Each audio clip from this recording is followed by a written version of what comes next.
friends, Talene here. Let's have a quick chat today about thread breaks and shreds. Now, it's the bane of our existence. It happens to us all.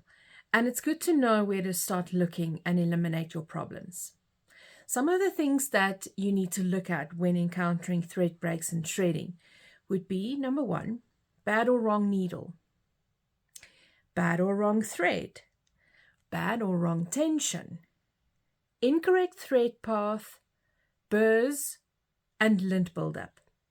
Let's have a quick chat about these items. When we think about and talk about a bad or wrong needle, this is something that can happen quite easily. One of the things would be that your needle is in backwards. It's happened to all of us, I promise you. So make doubly sure that your needle is in correctly, that it is in facing forward, and that it is in all the way to the top into the needle shank. Number two would be looking at whether you've got the correct needle working on.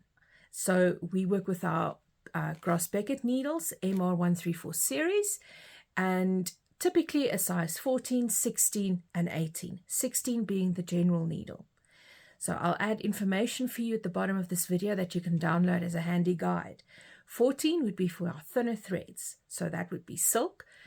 It can be your monopoly. It can be a finer weight like a 60, 80, or 100 weight thread.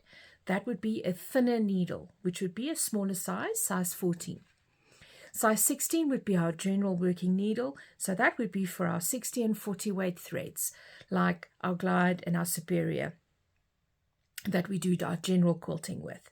I also use that for my monopoly most of the time. Then going up to a thicker thread, we would need a size 18 needle. So that would be 30 weight, 20 weight, 12 weight even if you venture into that direction. But I also use an 18 needle for when I do metallic thread, just so that we have a bigger eye and a wider groove that creates least amount of tension on the thread and friction on the thread.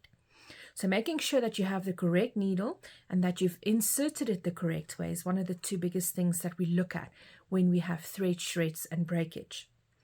Sometimes when we work with pins or a needle gets stuck on a ruler or a foot, something like that, the end or the point of the needle can break off, which makes a rough edge that then gets catches onto your thread, which can create shredding as well. Also make sure that when you have a little issue happen, like for instance a ruler slippage or a thread, or a pin in the way, something like that, that your needle didn't bend when it hit that item.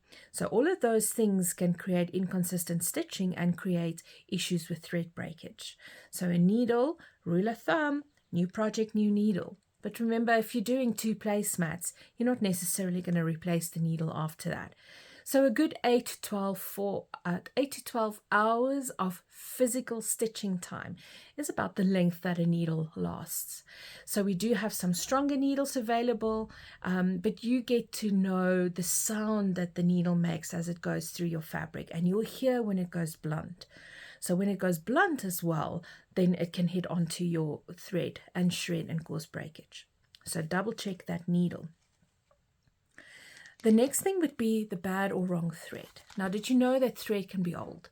I'm talking about old thread. So maybe something that your mother or your grandmother used might not be appropriate to work with anymore because thread dries out. It's a natural fiber. Sometimes it's a polyester fiber. It's exposed to the elements and it can dry out. And that would cause often breakages, break. So double check that you're not working with a really old thread, and it would be worth your while replacing with a newer thread that is well lubricated and consistent to work with. So eliminate some of the older thread. It's great for on our domestic machines if we want to do like maybe decorative work, something like that, where it does not have to hold structure together. We want to work with a good quality thread, the best quality you can possibly lay your hands on and afford. And it is some of the least expensive items on your quilt project would be needles and threads. So don't skimp on those. Get the best quality thread possible. A really bad, cheap thread will break often. They are just not manufactured to the same standard as our high quality threads that can work at a high speed. That's also crucial. Our machines run at a higher speed and we are changing direction so much more often and quicker. And so the thread needs to keep up with that, and the needle needs to keep up with that movement. So that is often what we see, is that an older or an inferior type of thread just won't last and keep up with the demand. Also, if you are, for instance, trying to do high-speed work, but you are using a monopoly thread or a monofilament thread, not monopoly, a monofilament thread, then that thread does not want to work at a high speed. You would need to lower your speed in order to work with the thread appropriately. Same with metallic.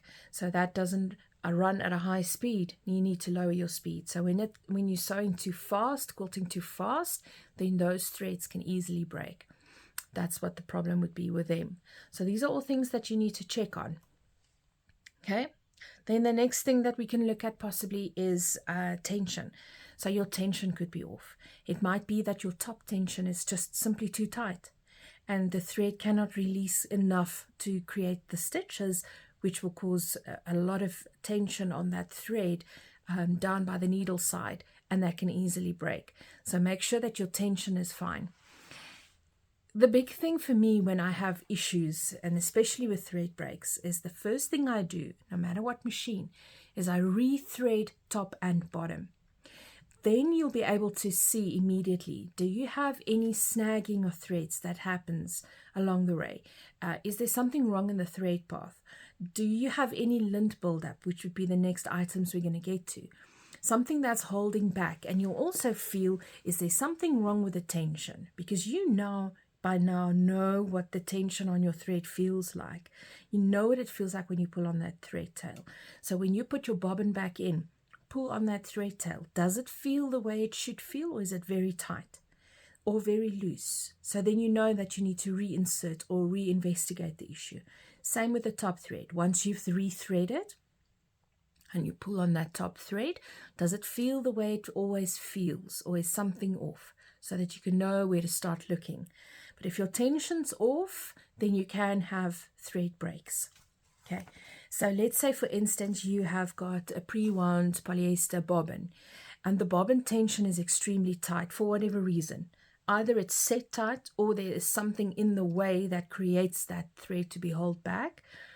And you have got cotton thread on the top, for instance, then that bottom thread will actually cut through the top thread, because polyester is stronger than cotton, and the cotton will break under the can't give enough resistance and will snap or even shred. It doesn't matter. It can happen either way. So in that case, you would have to then lower that bobbin tension so that the thread releases more and you can get an even out of tension. So those are things you need to investigate when you have these issues, and crucially look at your setup. What threads are you using?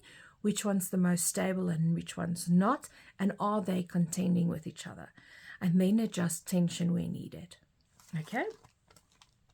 You can also have incorrect thread path. So that's a very important thing that you can factor off and out once you rethread your machine. Make sure it goes through all the right tails, all the right thread guides and pigtails and openings and around tension plates, that it's not snagging anywhere, that the thread is not hooking around the cone of the thread, for instance, or down at the bottom with the bobbin case, did the thread not spin, or was your bobbin not in the wrong way around, that it spins and then gives thread off and it gets hooked on the mechanisms at the bottom?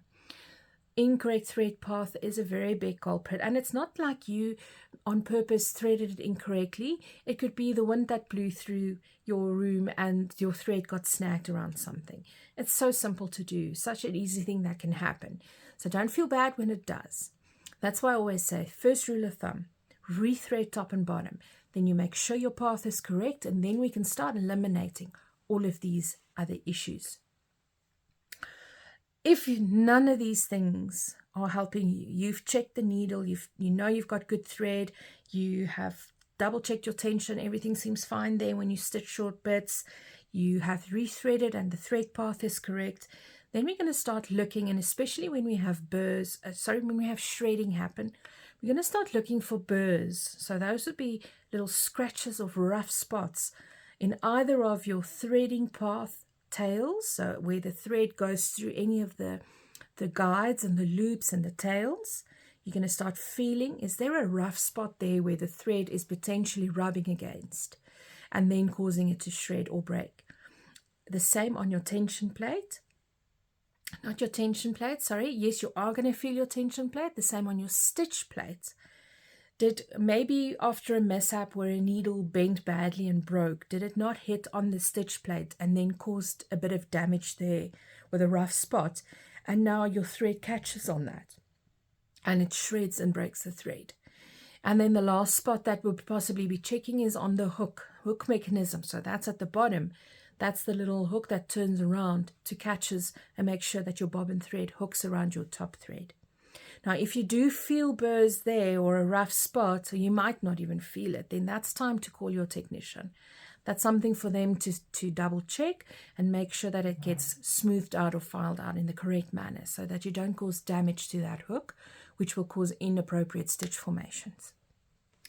Okay, so burrs along the way can be a culprit. And then also look for lint buildup. Now, lint buildup especially can happen in your bobbin case under the tension plate of your bobbin case. So that's important to floss there regularly. So like when you change a full bobbin on your machine and you quickly clean out and give your drop of oil like you're supposed to do, right?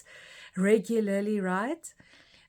Also floss in the tension plate, and you can use a little business card, or you can use a double loop of thread, or you can literally use floss and floss between that tension plate to remove any little balls of lint that may get stuck in there.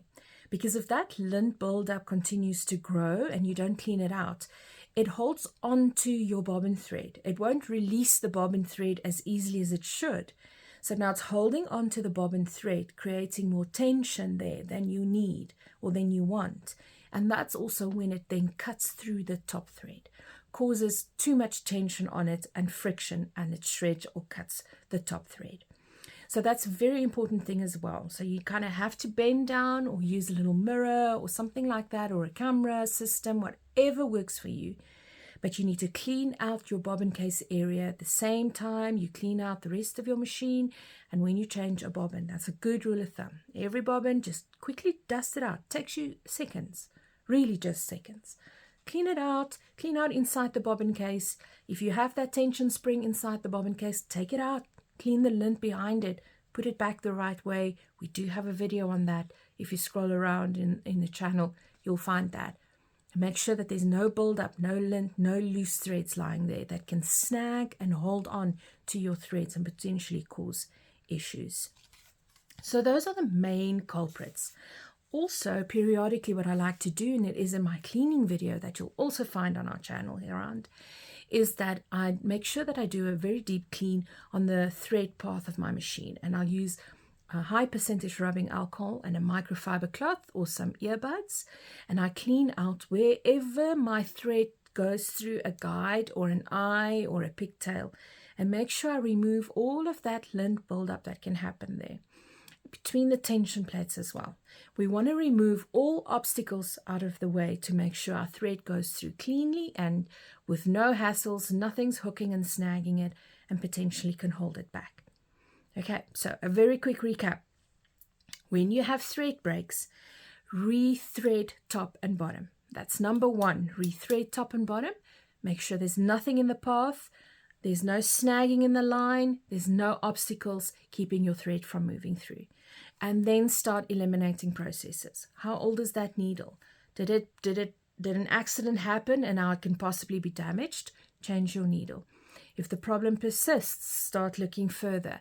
Do I have old thread, or is this fairly new thread? Do I normally work with this thread, or is this something completely new that I need to make adjustments for? Okay. Is my tension off? Did something happen with my tension? Did my thread hook somewhere around the tension plates it shouldn't? Floss your thread into the top tension. Double check that bobbin tension, make sure everything is corrected in place. If it still happens, start taking note of the direction in which you are quilting. So with some of our machines, they don't like stitching in specific directions. You would have encountered doing a long straight line of stitching from right to left. That is the least favorable position for our machines to work in.